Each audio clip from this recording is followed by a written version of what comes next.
Hello and welcome to everyone. I am so thankful that all of you are here today to learn about lupus and be with us to celebrate also the 4th annual lupus educational event at Rush.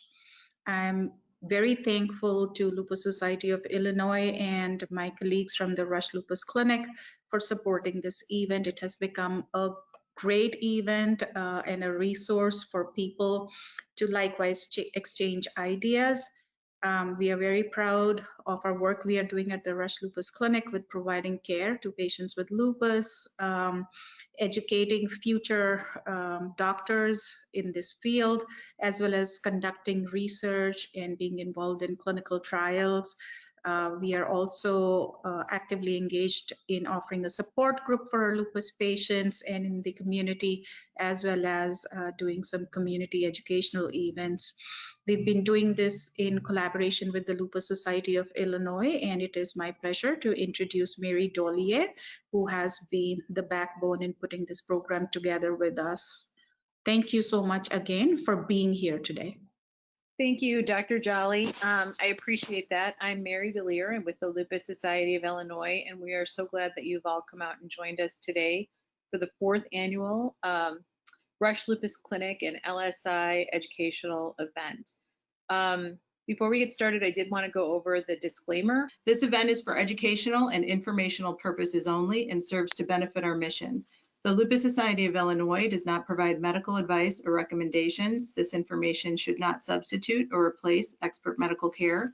Before making changes to your medical care, consult your qualified healthcare professionals familiar with your medical condition and health status.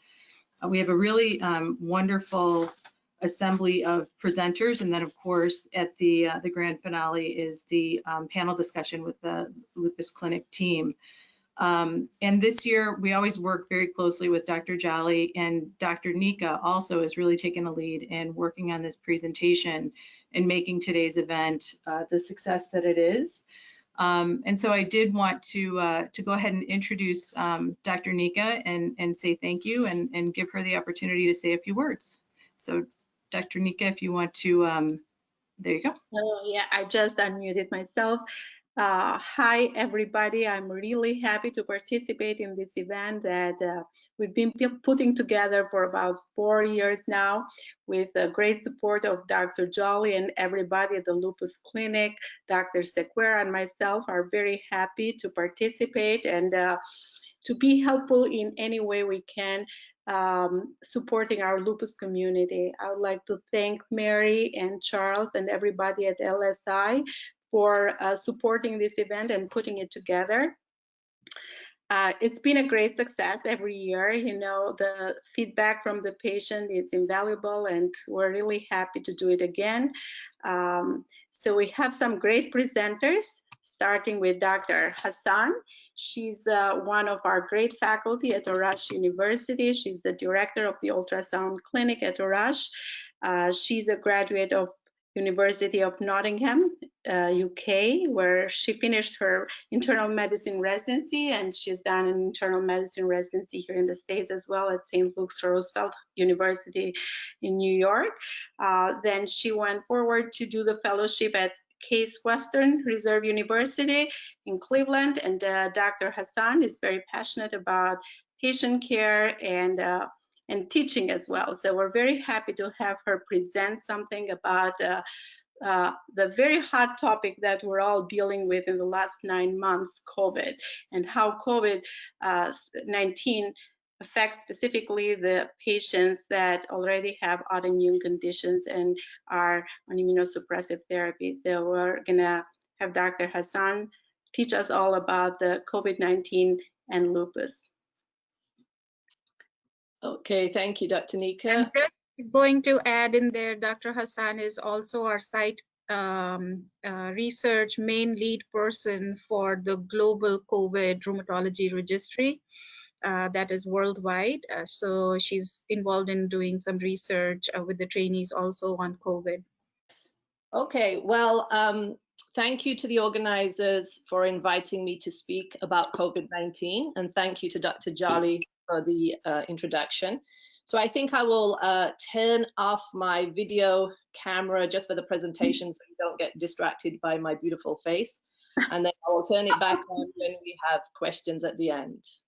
So give me just a second.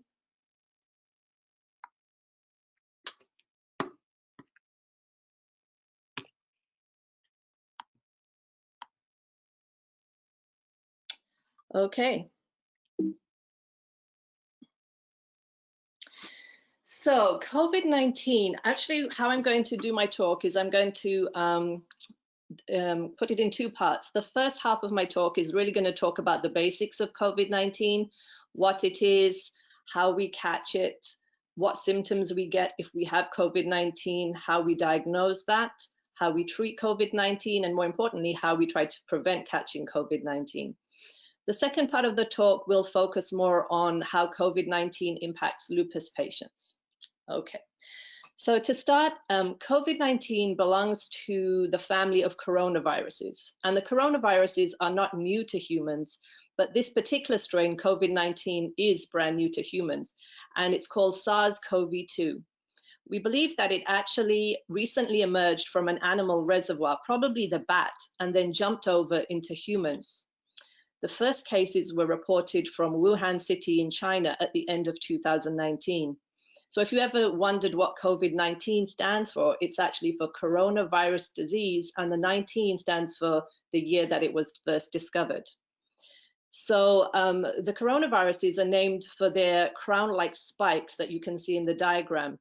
And these spikes that stick out, called the spike protein, are very important, and we're going to be mentioning them throughout this talk.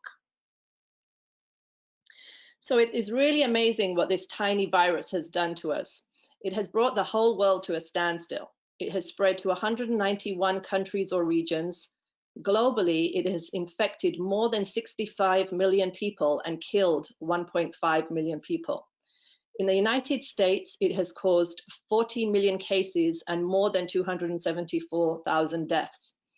And the sad thing about this presentation, and as I was doing it over this last week, is that I had to keep updating these numbers. As you know, the COVID-19 virus has also caused a lot of financial crisis with the destruction of businesses, high unemployment rates, food insecurity, and the closure of schools. So how does this virus get into our body? Well, the spike protein that I mentioned binds to a receptor present in the cells of the human body called the ACE2 receptor. The spike protein is like a key, and the ACE2 receptor is like a keyhole. And so when those two interact, our cells unlock and allow the virus to get inside. So the virus spreads from close contact with people who have it. So when an infected person sneezes or coughs nearby, they release respiratory droplets that become airborne and can then get inhaled by somebody else. We can also get it from touching our mouths, nose, or eyes after touching a surface that has the virus on it.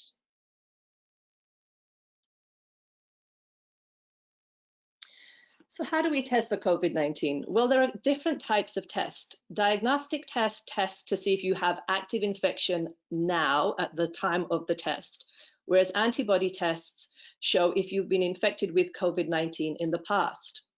Diagnostic tests are usually taken by swabs collected from your nose or deeper down in your nasopharynx, and you can see a diagram of how that sample is collected.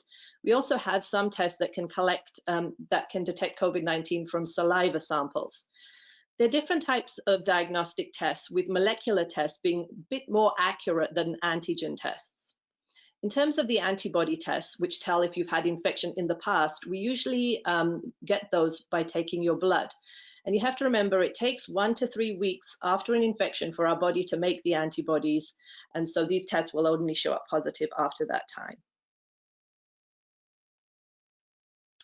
So what does it mean if you test negative for COVID-19? It means that you don't have COVID-19 at the time of your test. But remember, your sample may have been collected too early in your infection, or you can obviously be exposed to COVID-19 after your test. So the important thing to remember is that if you have symptoms or develop symptoms later after your test, you may need another test to determine if you're infected at that time. If you do catch COVID-19, what can you expect? Well, symptoms can start 2 to 14 days after exposure. 20% of patients are fortunate enough to have absolutely no symptoms. So we call those asymptomatic patients, but they still can be contagious. 80% of patients can get mild symptoms. 15 to 20% can get severe symptoms. About 5 of those could get very severe symptoms that would need special care in an intensive care unit. Overall, the death rate might be around 2%. It varies a lot by the age of the patient. So this little cartoon that I got from the CDC government website shows some of the symptoms of coronavirus. So you can get fevers or chills. We normally think of a fever as 100.4 or greater. You can get a new loss of smell or taste. You can get body aches, muscle aches. You can get cough, shortness of breath, difficulty breathing, or vomiting and diarrhea.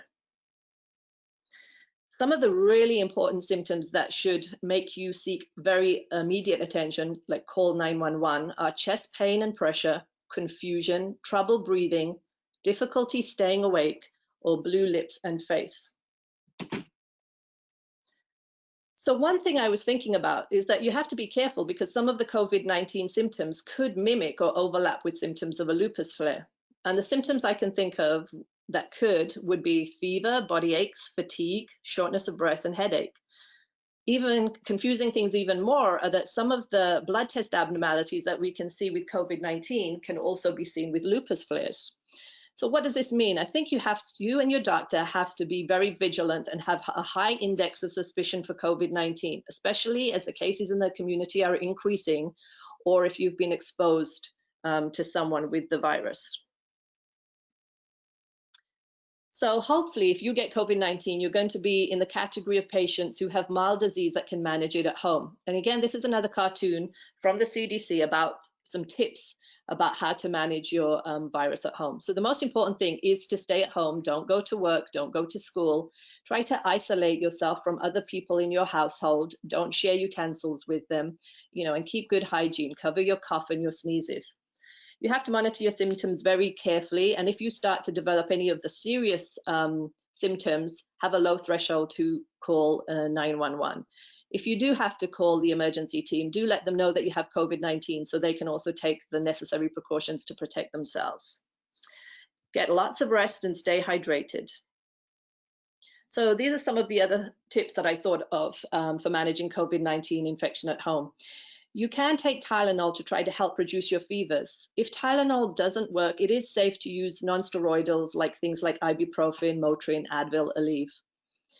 If the cough that you have is really uncomfortable, disturbs your sleep, or causes discomfort, you could talk to your doctor about getting a cough suppressant. Some are available over the counter and some you can get by prescription. Now, although I said get lots of rest, we don't want you to be, if possible, we don't want you to be lying in your bed for long days at a time. We do want you to try to keep moving.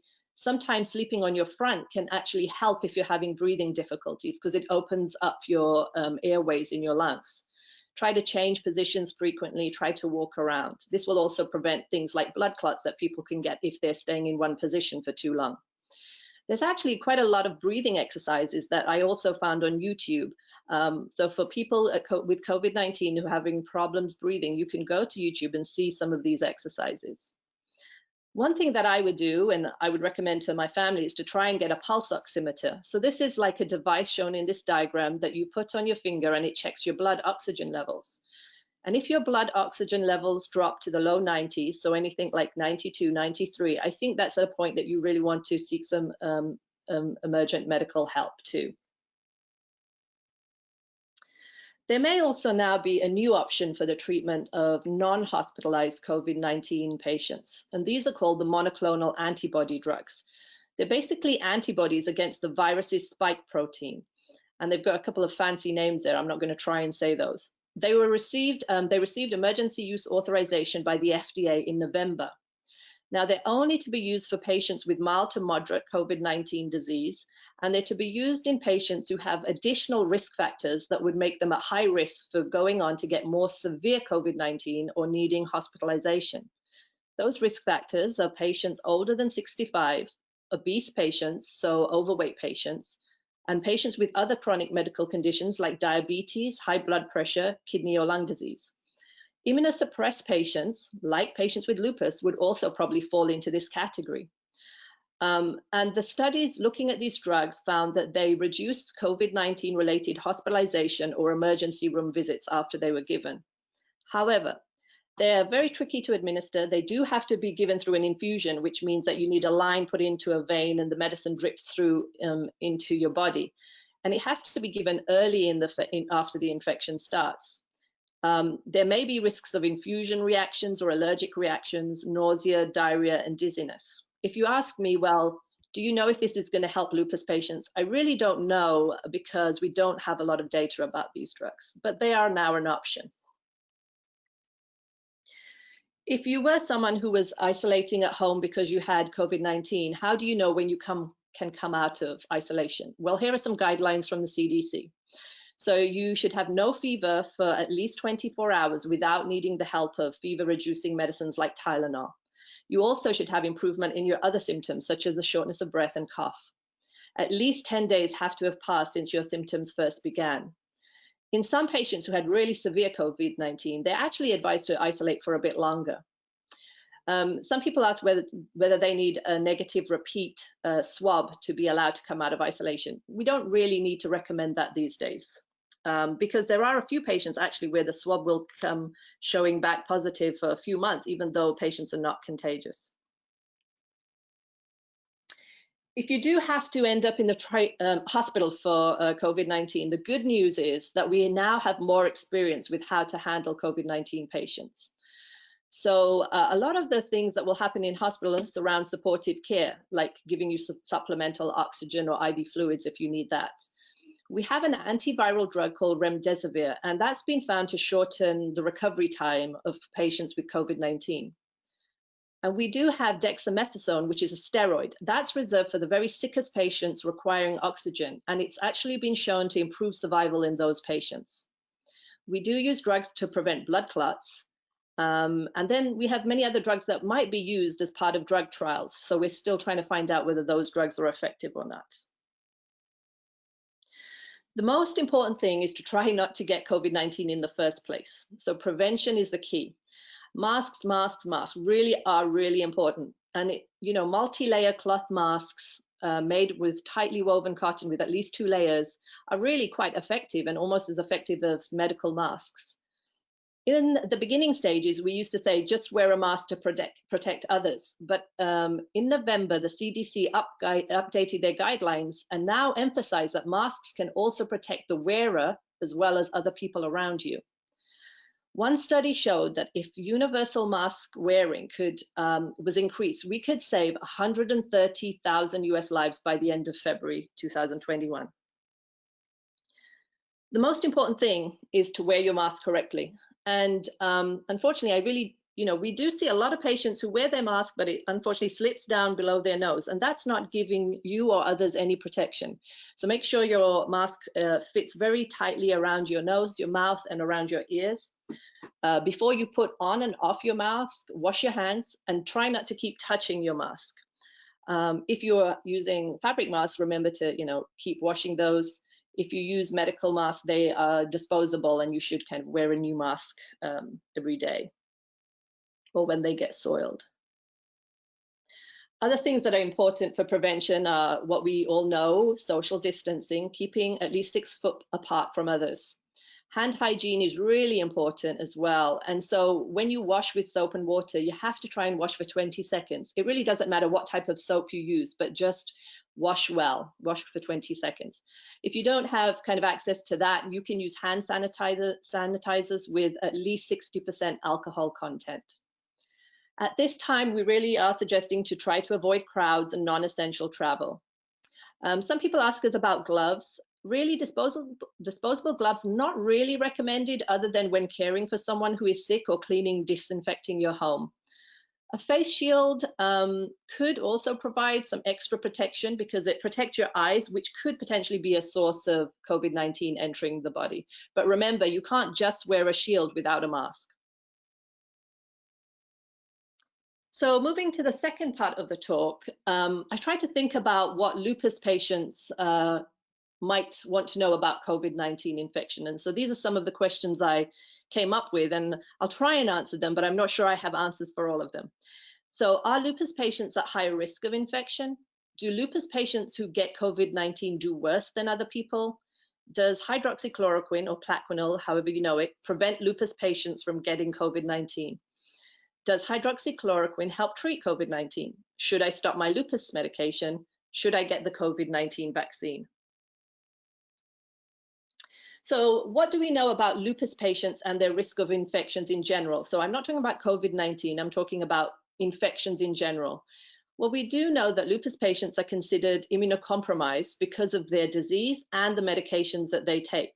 So we always tell lupus patients to take extra precaution to avoid infections. This means get your flu shot, get your pneumonia vaccine, try to be away from people who are sick. In terms of COVID-19, remember this is a new infection to all of us. We are trying to learn more about how COVID-19 affects lupus patients. And although we learn more and more every day, we still need many more studies. We're trying to answer this by creating local and global registries. So even here at Rush, we are trying to collect data on all our rheumatology patients who are contracting COVID-19, and we're going to analyze that data. One of the biggest registries is the COVID-19 Global Rheumatology Alliance. And this started in San Francisco, but has now, data is being put in by rheumatologists all across the world. And there are more, unfortunately, something's blocking my screen here, but I think there's more than 7,000 cases in this registry right now. You can see that there is a portal for providers, so rheumatology providers, to enter data about their patients who have developed COVID-19. All the data that we put into this website is completely anonymous. There's even a portal for patients to enter information about their experience with COVID-19. I've listed at the bottom of this slide the the website address of this registry in case you wanted to go and visit it. So when we look into this registry, you can see that many rheumatic diseases are represented, and lupus patients comprise 20% of the patients in this registry at the time of this analysis. So the good news is that when we further look into patients here, we can see that at least 85% of rheumatology patients, COVID-19 had resolved by the time doctors were entering their data or updating the data into this registry. So that's good. But when we get to other outcomes, we can see that 32% of rheumatology patients were hospitalized because of COVID-19. And there was about 6% of patients who needed special medical care with breathing tubes to help them breathe. 6% of patients had died. So these numbers seem quite high, higher than maybe what I told you about the normal population. You do have to remember, though, that only there were a lot of patients with asymptomatic COVID-19 or very mild COVID-19 who are not being entered into this registry. If we included those patients, these numbers for death and hospitalization rates would drop. So the researchers analyzing data from this registry looked at the risk factors that were associated with more severe COVID-19 infection in rheumatology patients and found that they were exactly the same as the risk factors that cause severe disease in the general population. Those risk factors are high blood pressure, being overweight, lung disease, diabetes, cardiovascular disease, and older age. More than 50% of patients in the COVID-19 global registry had one or more of these risk factors. And I think that these risk factors are more important than the actual rheumatology disease to contribute to severe COVID-19 infections or worse outcomes. Not many studies have focused just on lupus patients, but there have been some from New York City. If you remember, very early in the pandemic, New York City was hit particularly badly by COVID-19. So some researchers looked at their lupus patients. They did, one study found that COVID-19 infection rates in lupus patients seemed a little higher than in the general population. So 4% in lupus patients compared to 2% in the normal or the general population. The good news is that the use of immunosuppressant drugs to treat lupus did not appear to cause worse COVID-19 infection. Another study showed that non-white race was a predictor of those patients with COVID-19 who needed to go to hospital. And higher rates of death were seen in African American and Latinx communities compared to white patients with lupus. Some more information about medications. So prednisone, if you are on prednisone at doses of 10 milligrams or greater to treat your rheumatic disease, you were found to have more severe outcomes with COVID-19 and a greater need to be hospitalized. Use of other immunosuppressant medications, though, did not seem to cause a higher rate of serious COVID-19, which is good. And there were actually some drugs like Humira, which falls into a TNF inhibitor category, that were actually associated with reduced rates of hospitalization. I would have to say, I don't think many lupus patients are treated with the TNF inhibitors, but there might be some. People used to ask whether NSAIDs like ibuprofen, Aleve were associated with worse outcomes, but we found that they are not associated with higher rates of hospitalization. And in patients with lupus, the use of hydroxychloroquine Plaquenil did not increase or decrease their rate of hospitalization for COVID-19 compared to other medications. So we all remember that there was a lot of hype about hydroxychloroquine and COVID-19 at the beginning of this pandemic. And why was that? Well, in the early stages, there was some evidence to suggest that hydroxychloroquine shows antiviral properties against COVID-19 in the test tube. And then there was a paper by one particular scientist or physician that was published in March stating that hydroxychloroquine appeared to reduce the viral load in COVID-19 patients at day 6 of treatment. Shortly after this, President Trump started singing the praises of hydroxychloroquine in March. And the FDA actually issued an emergency use authorization for Plaquenil or hydroxychloroquine to be used in COVID-19 patients. So a lot of our medication was diverted to the national stockpile to be used by doctors and hospitals looking after COVID-19 patients. So, and what happened was this led to a lot of shortages of hydroxychloroquine and a price spike for this medication. But eventually, hydroxychloroquine fell out of favor for the treatment of COVID-19. And that was because a number of much larger and well-designed trials showed the following: that there was no benefit from hydroxychloroquine in patients hospitalized with COVID-19, and that patients who were already taking on hydroxychloroquine for the treatment of their rheumatic disease were not protected from COVID-19 infection. There was actually some new concerns that if hydroxychloroquine was combined with other medications to treat COVID-19, there was high risks of some heart toxicity. But please note that the doses of hydroxychloroquine used to treat COVID-19 were much higher than what you take to treat your lupus. So currently, where do we stand now with hydroxychloroquine? So there is no evidence right now that hydroxychloroquine is effective in the treatment or prevention of COVID-19. The FDA actually revoked its earlier emergency use authorization in June. The initial shortages of Plaquenil that a lot of our patients experience should be resolved, and I hope you're all getting your refills now. If you are not, there are websites and email addresses that you can go to report the problem that you're having, and I've listed one there.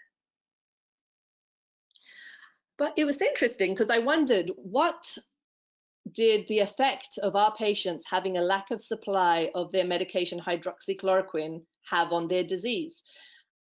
There was actually a study by somebody called Emily Sorotich, I think, that was presented at our annual conference of rheumatology this year.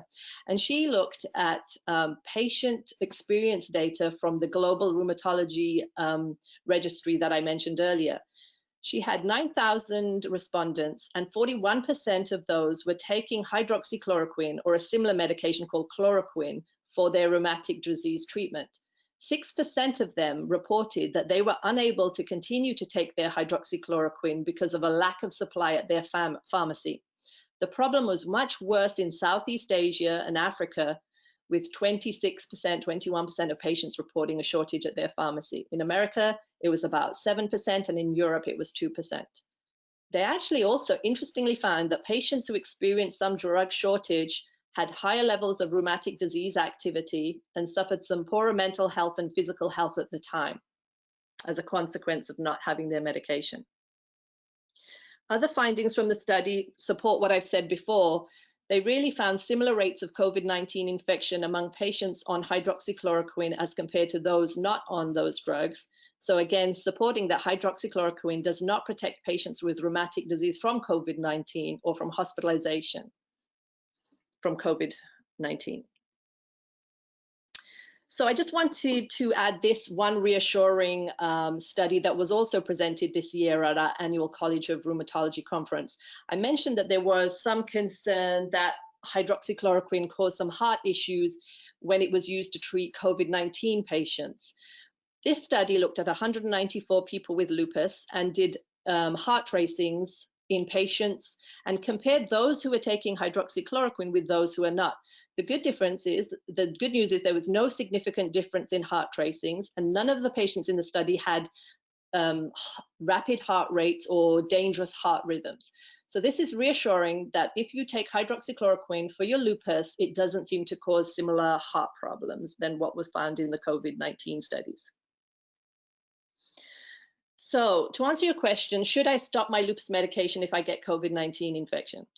There's no need to stop your hydroxychloroquine. Although I've shown it does not protect you from COVID-19, it does not make your COVID-19 infection worse. And it's important for you to have your lupus well controlled.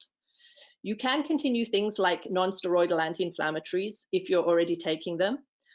With regards to other medications, you should really discuss those with your doctor. At this time, we do recommend holding medicines like azathioprine, mycophenolate, methotrexate, Benlysta, if you're feeling, until you're feeling better and for 2 weeks after your infection. You should never stop your prednisone suddenly by yourself because you could make your lupus flare or you could develop complications from sudden withdrawal.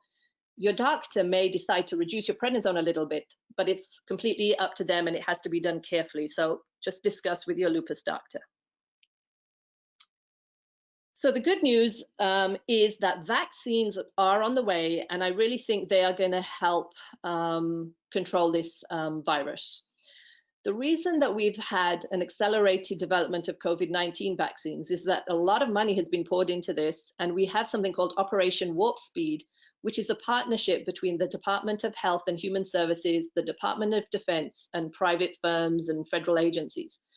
And this has really accelerated the development of COVID-19 vaccines. Worldwide, there are about 166 vaccine candidates, but you heard a lot in the news about the first two vaccines, the Moderna and Pfizer, and they're going to be undergoing emergency approval in the next week or so.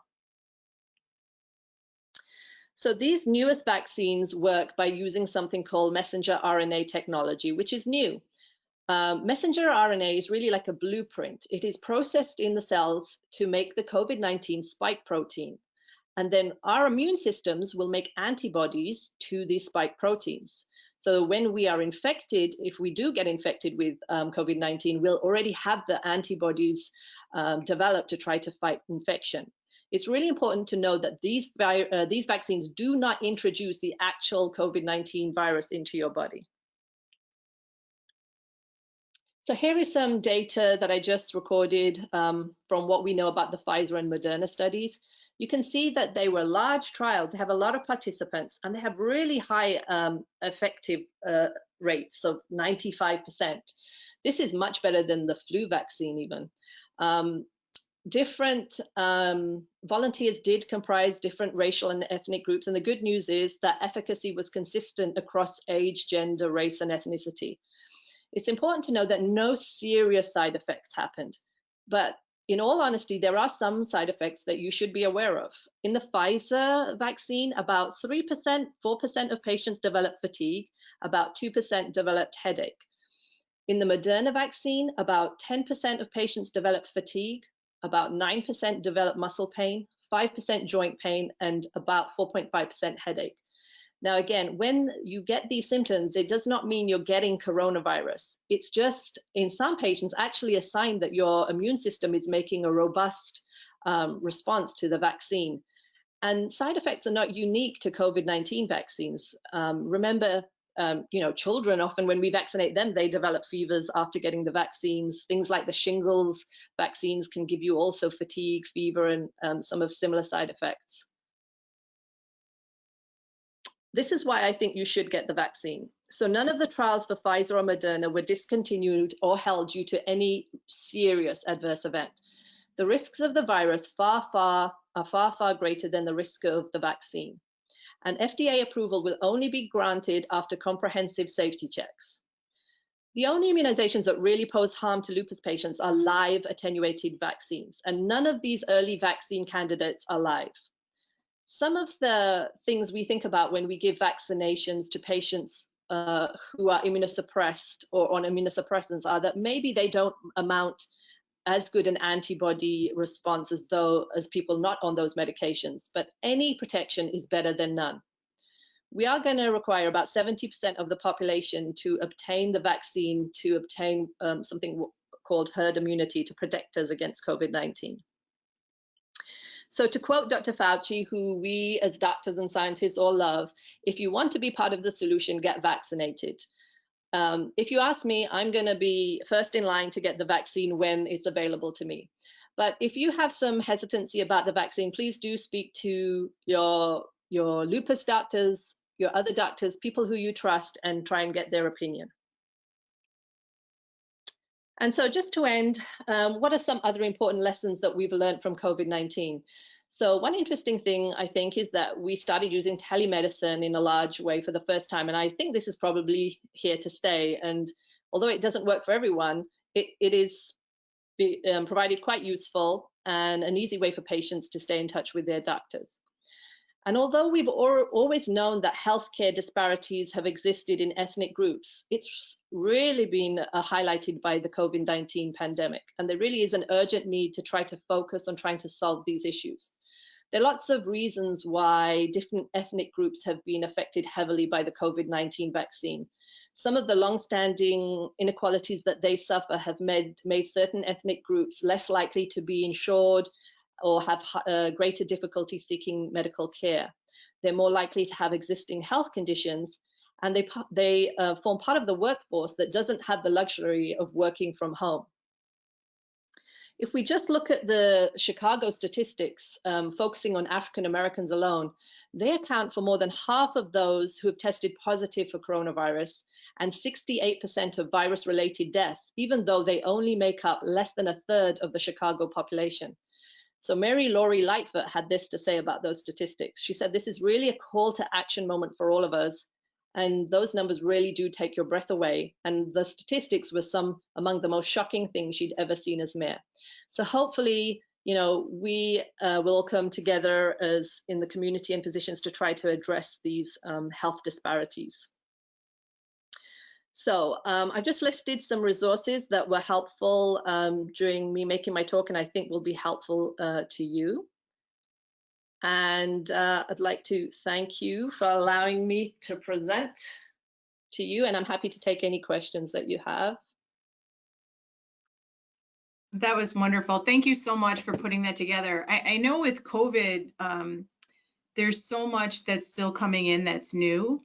So I really appreciate your pulling up the latest information that you have there. I do want to open it up to other questions if anyone wants to chat me, or I'll go ahead and check my my email. But before we go, I guess because the vaccines are so new, there was a question about whether or not the studies have been published in journals. Obviously reputable journals, not People magazine, which is an excellent publication, but you know what I'm saying. So I think not yet, but we're expecting it. The statistics that I showed you in the PowerPoint are open to all of us to see, but we expect all the vaccine data to be published in our journal soon. Am I right in thinking that, Dr. Jolly? I haven't seen any detailed publications yet. I haven't seen that either. The detailed publications we haven't seen, but I think they've submitted all this to the FDA and publications should be coming sometime soon. Exactly the same way. Yeah, I would also think the FDA, the paperwork involved with that has got to be the FDA is very thorough. They're not going to approve something that they aren't confident in, right? Absolutely, yeah. They've got they're going to have a lot of checks about this vaccine, and I think they know, there's some vaccine hesitancy or some, political issues with this vaccine, so they're really going to do a good job, like they always do. So we really will trust that when they approve these vaccines for emergency use authorization, they would have really reviewed the data carefully. Okay. So here's a question about the test. Is the saliva swab more reliable than the nasal swab?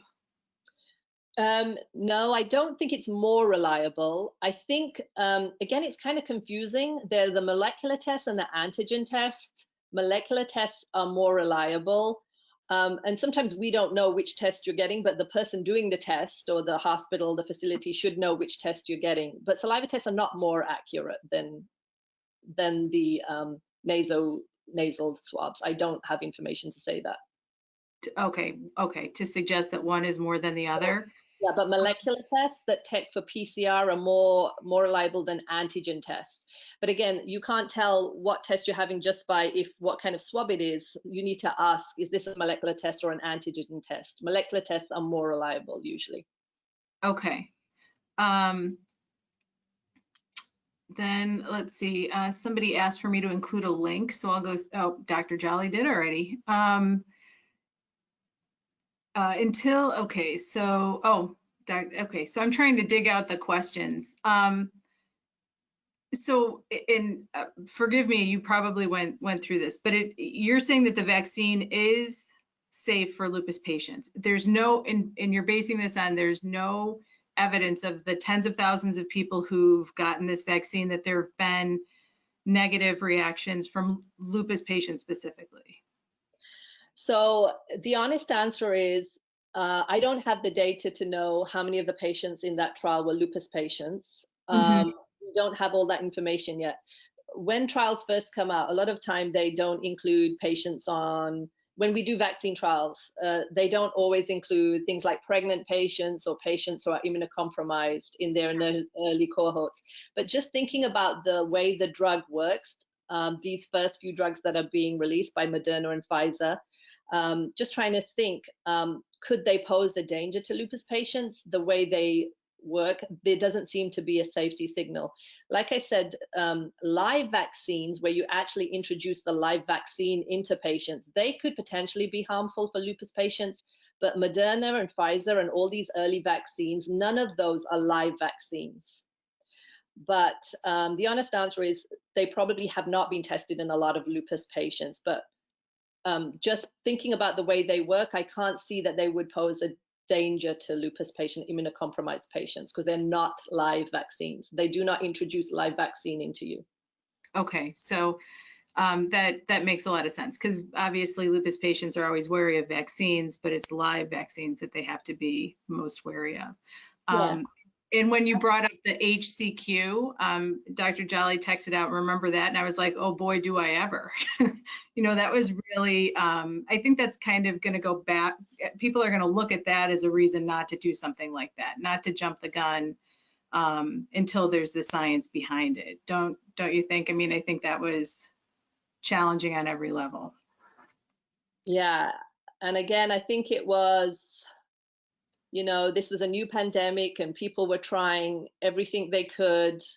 And including Lysol? Say again? Including Lysol? Including bleach, no. But, sometimes that first study that showed that there may be some benefit for hydroxychloroquine in reducing viral load had a lot of flaws in it. And it was only when bigger, larger, well-designed trials were done that we could finally prove that no, hydroxychloroquine is not effective for patients with COVID-19. But it takes time to get those trials going. And that's why it's important always to keep investigating the trials in the form of keeping recruiting large patients. But this was a difficult time. This was a completely new infection to all of us. And so I think it's unfortunately understandable sometimes these things happen. Yeah, like every 100 years, right? Like the last one was the Spanish flu. So Mary, I would add in here, Dr. Hassan just mentioned the study usually would exclude patients that are immunosuppressed, pregnant, and such, even though theoretically it doesn't seem like there may be an increased risk of side effects, but long-term adverse events or risks have not yet been studied. Hopefully, when the vaccine is ready to be rolled out to other groups, probably we would have a little bit of more data over the time, and that might also add some confidence with those results if it becomes available by that time. Okay. We did get a question. I have COVID right now, but I never got a fever or cough, but I have most of the other symptoms. I've tested positive twice. Is that usual? So whether to have a COVID test twice positive, or did they, I didn't understand, did they get the COVID symptoms again? Well, that's the question that she sent. My guess would be that she doesn't really have symptoms. It doesn't say whether or not she lost her sense of taste or smell. I have a neighbor, actually, this is, and the only symptom she had was loss of taste and smell. She never had a fever. She never had anything, and she obviously had it. But is it unusual to get a positive test and be asymptomatic? I guess. So no, so 20% of patients with COVID-19 are asymptomatic, and she's one of the fortunate ones. She's still contagious. So at least 10 days from the time they test positive, they should, try to be isolating themselves at home and from others, because although she doesn't have symptoms, she could still be contagious. But after 10 days from that initial test, then she should be good to stop the isolation. Okay. So here's a question we got. I've managed to change to good and safe routines for exercising, grocery shopping, completing doctor visits, labs through telehealth, and taking extreme safety measures, attending meetings and church services. However, I haven't figured out if I should continue vanity treatments like manicures, pedicures, facials, and massages. Do you think it's safe to have these treatments done during the pandemic? Yeah, so right now, with the pandemic numbers that we have being quite high in Chicago and Illinois, if you were my relative, I would tell you to take a break from the vanity treatments until the numbers go down. So again, the guidelines from CDC and those kind of agencies are really to try to stay at home as much as possible. Right now, we have a stay-at-home advisory in Illinois, so only go out for essential, doctor's visits, essential work, grocery, medical visits. So for right now, until that's lifted, I would say no to the vanity treatments. Yeah. What about church? I keep reading these articles about, I know church is a hot topic, but it says like of the places that it's most spreading is church. I don't know if you want to comment on that or.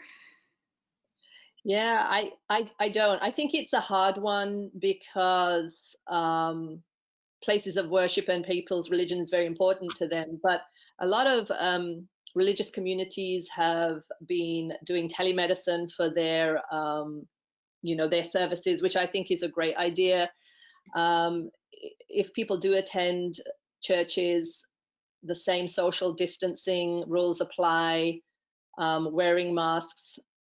There were studies in the early days when sometimes I know people sing during some of their services that people were catching coronavirus if they were not masked. So there are risks. It's a controversial topic because some people say, well, why are some things open but religious things closed? But personally, if you think you can practice your faith from home, like me personally, I would, practice my faith from home right now until the things go down. But it's a controversial subject. Dr. Jolly, do you have any thoughts? Yeah, it's really not, we're not commenting about religion or faith. Faith and religion are important, spirituality, whatever you believe in coping in hard times, stressful times, those are important things. But if you can do them from your place, that would be good. Maybe virtually you can do that if that is possible. For think of going to church or to mosque or to temple or any gathering, same as getting together for Thanksgiving or going out together. Don't attach this rule related to religiosity, but rather to being together, and not following the safety guidelines. Basically, that is the gist of it. Nobody can, for important things, limit the number of people or time the entry and exit, use different strategy if it is really emergent for you to go. Okay. Well, and the other, what really struck me from the article was, I think the second place was a bar. And I was like, wow, how often are church and a bar numbers 1 and 2 on anyone's list? Anyway, there's another question. I heard that from one doctor on the news that the vaccine boosts the immune system. Is a boost to the immune system good for people with lupus that are taking drugs to suppress the immune system? Yeah, so I think the issue with vaccines in people who are on immunosuppressants that suppress their immune system is whether the vaccines will have a chance to mount a good antibody response. And they will still mount an antibody response, which is needed to try to fight COVID-19. The amount of immune response that somebody on immunosuppressants will generate may not be the same as someone without immunosuppressants. But still, if you think that COVID-19 vaccines are about 95% efficacious in regular people, I think that they're going to be still effective in people on immunosuppressants. So it's safe, and it will still boost your immune response and produce antibodies. But I don't know the exact percentage compared to someone who's not on immunosuppressants. Okay, so the woman who gave us the study saying she had tested positive but no fever, she said that she did lose taste and smell, and she had sore throat, stomach pains too. So it's not uncommon to not have all of the symptoms. No, yeah. Not have all of them severely. Yeah, people get some of them, all of them, none of them. It's really varied. It's so interesting how varied it is for every patient. Okay, here's another question. Can you catch COVID more than once? It's rare, but it has been reported. And any idea on how long the antibodies stay in your system? No, so there are 2 different ways you can get antibodies. You could get antibodies if you got COVID-19 and produced your own body-produced antibodies, or when we get the vaccines, you're going to have antibodies by getting the vaccine. It's too early to tell how long these antibodies last. So we're going to study that and find out. But I don't think we have an answer right now about how long antibodies last once you have them. Okay, Dr. Sikora has a question. This is he has a statement. This is the flu season. How can you tell the difference? Thank you, Dr. Sikora. Well, no, he's laughing. Is he allowed to ask a question? The symptoms can overlap, but we have tests that test for the flu and can distinguish between flu and COVID-19. So the swab that you can take can either show the influenza or it could show COVID-19. It's interesting, some of the things like the loss of smell or taste, although not completely unique to COVID-19, seems to occur more with COVID-19 than flu. But you're right, things like fever and body aches and GI stuff could happen with the flu as well. So it's really the swab that you do could test. You may need to have 2 different swabs. Right now, I think because the COVID-19 pandemic is so high, when people go in with symptoms, they're probably getting the COVID-19 test. But they could also ask for the influenza test if the COVID-19 test comes back negative. The flu test. Okay, here's a question. So if you think you have the flu or you think you might have COVID, like the symptoms are overlapping, does it make sense just to quarantine? Do you know? I think that's a good idea because you're going to be quarantining for 10 days, and flu itself is contagious as well. So it's a good idea to quarantine for the CDC recommendations of 10 days and until you've had no fever for 24 hours. Especially now, it's better safe than sorry. Safe than sorry. I would make a plug in there that get your flu vaccinations. That is not a live virus vaccination, so get it while there is time. Get the flu vaccination while there's time. Yeah. So there's no problem with getting the flu vaccination during the days of COVID, right? Absolutely not. Yeah, no. We actually want patients to get the flu shot more this year than ever before, to protect them. And one thing that would be awful is if you got flu and COVID-19 together, and that's possible.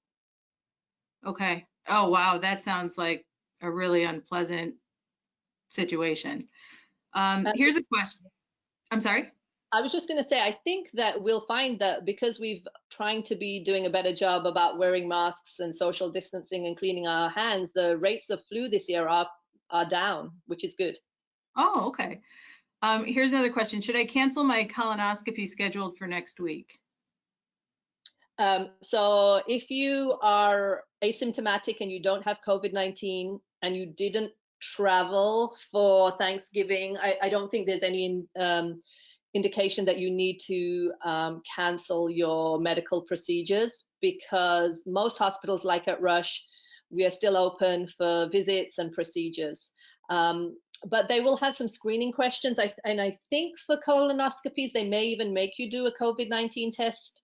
I'm not sure, but we are making our patients do tests before some procedures, and they will have to answer screening questions to make sure they don't have symptoms of COVID-19, haven't been exposed to anyone with COVID-19 recently, and have not traveled out of state.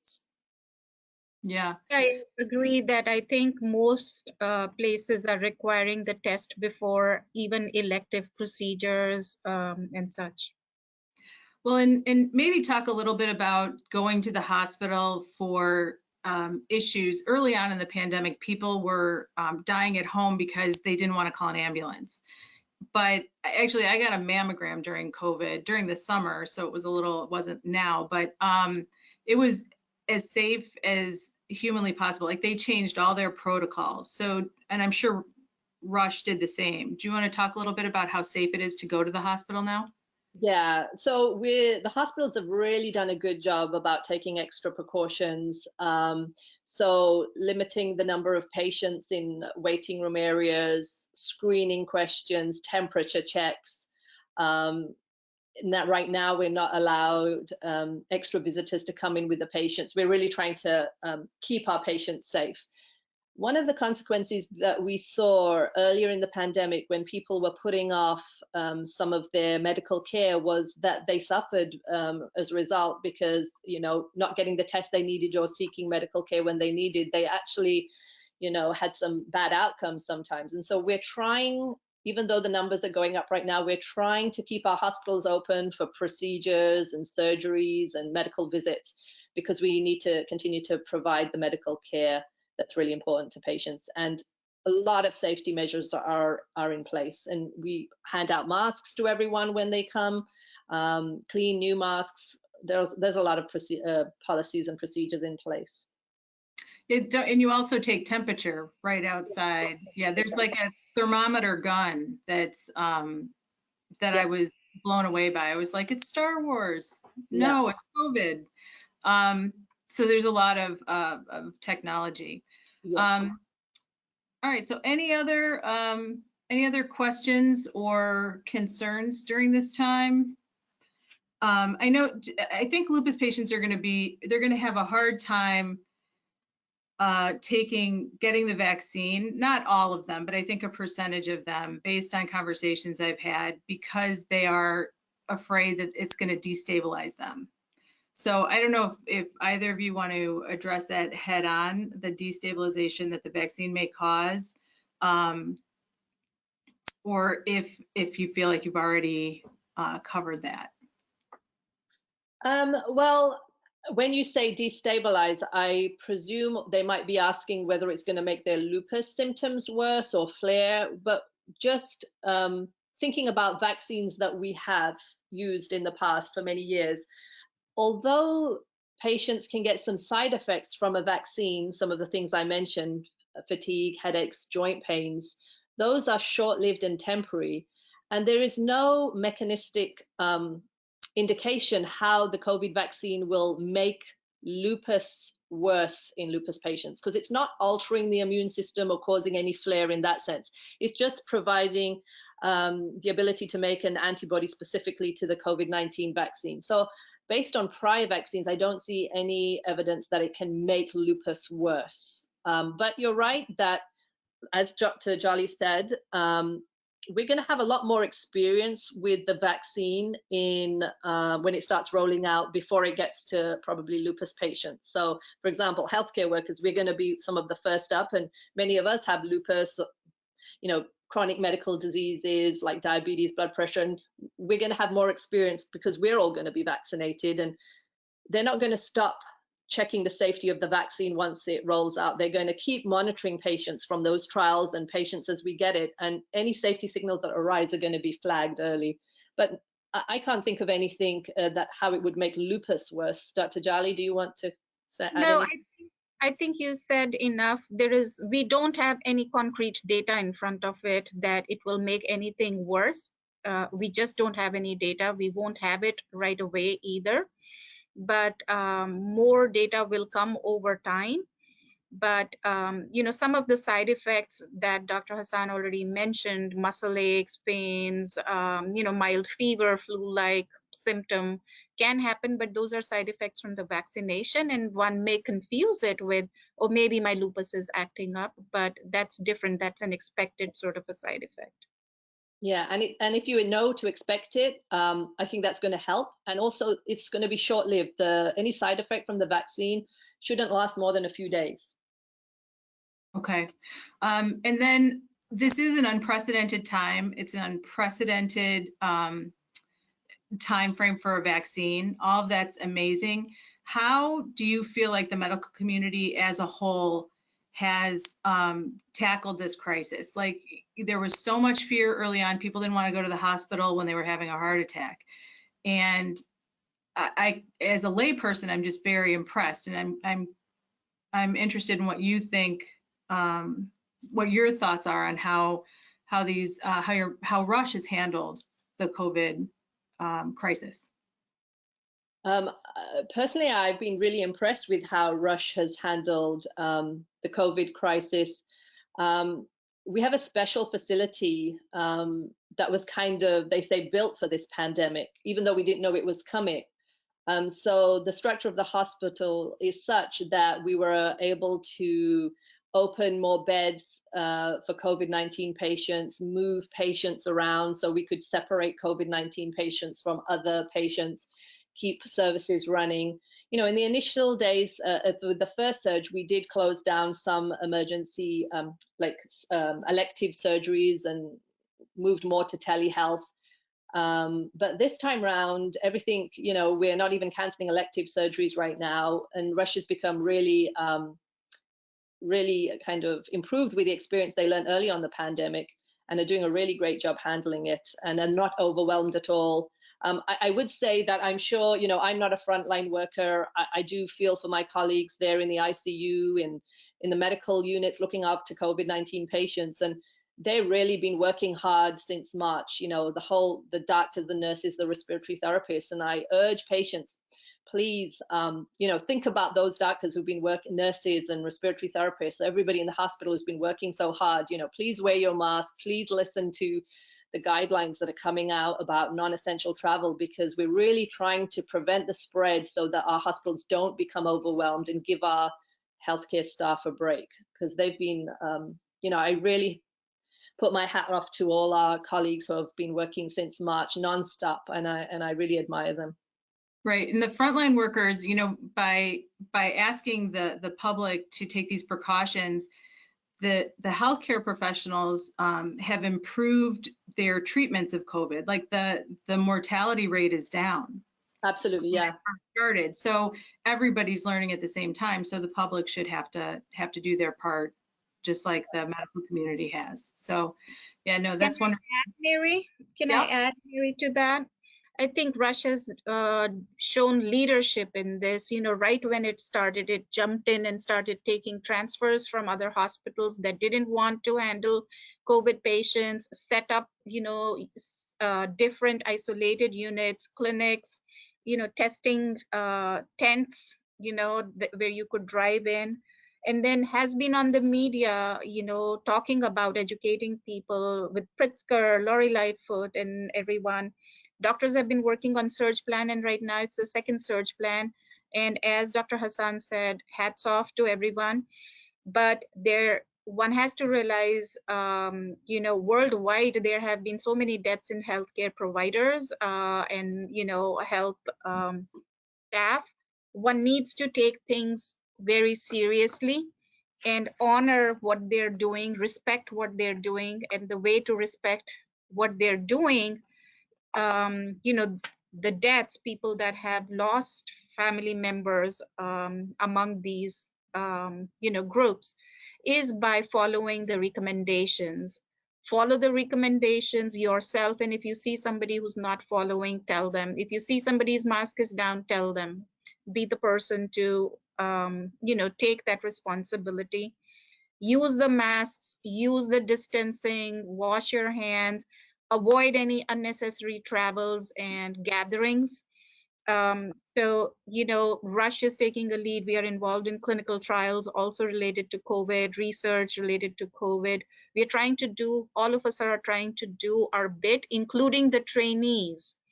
So please be respectful of, what everyone is doing worldwide in this community by showing and using these protective things.